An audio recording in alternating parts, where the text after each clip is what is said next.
السلام عليكم ورحمة الله وبركاته. هذه واحد الأسبوع تقريبا كنت عند بائع الطيور والحيوانات الأليفة. مرة كنمشي عنده، كنشري من عنده الزوان الطويل. عندي الكنار مربي، عنده قفز كبير.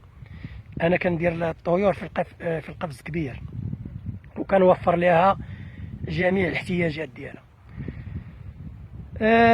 خديت من عنده الزوان الطويل. كانت واحد السيده شرات من عنده بيروش، كتهضر معاه قالت لي انا عزيز عليا الحيوانات، وكانت عندها واحد الخدشه في يدها تقريبا واحد شويه غارقه وشي 2 سنتيمتر في يدها باينه، وباينه واحد الخدشه اللي جديده. قالت لي هذه راه عضني واحد الكلب. هو ما عاد كيعرف والله اعلم. قال لها واش واحد الكلب، راه وصف لها واحد الكلب، قال لها البارح واحد الكلب هنا، وعطاها الاوصاف ديالو. قال لها راه اليوم صباح ميت. قالت لي مالو مسكين؟ قال لها هذاك الكلب، قال لها راه كان ينبح على الناس ويقصدهم وباغي يعض. قالت لي قال لها واش ضربوه ولا صباح ميت ولا الله اعلم. قالت لي راه خدشني. قالت لي قال لها ولا كيفاش تاخدش؟ قالت لي انا عزيز عليا الحيوانات، مديت ليه الماكله، خمشها بالمخالب ديالو، ما عضهاش بالضفار ديالو المخالب.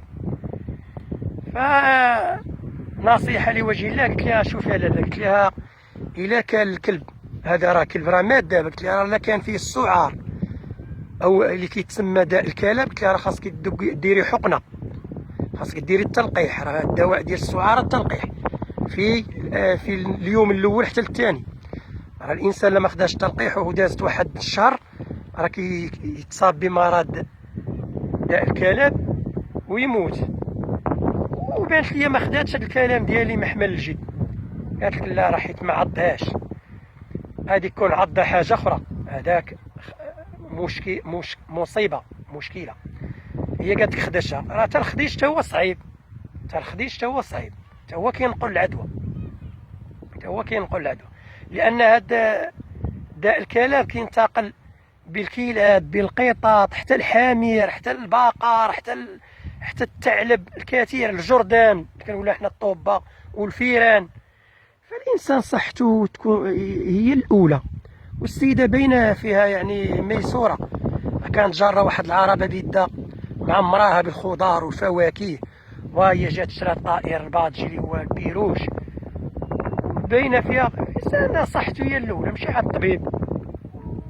ديك الساعه الطبيب راه هو اللي غادي يعرف اش كاين. وبنادم الله يهديه، وبنادم يرد البال في هذا الصيف وهذه الحراره مع هاد الحيوانات.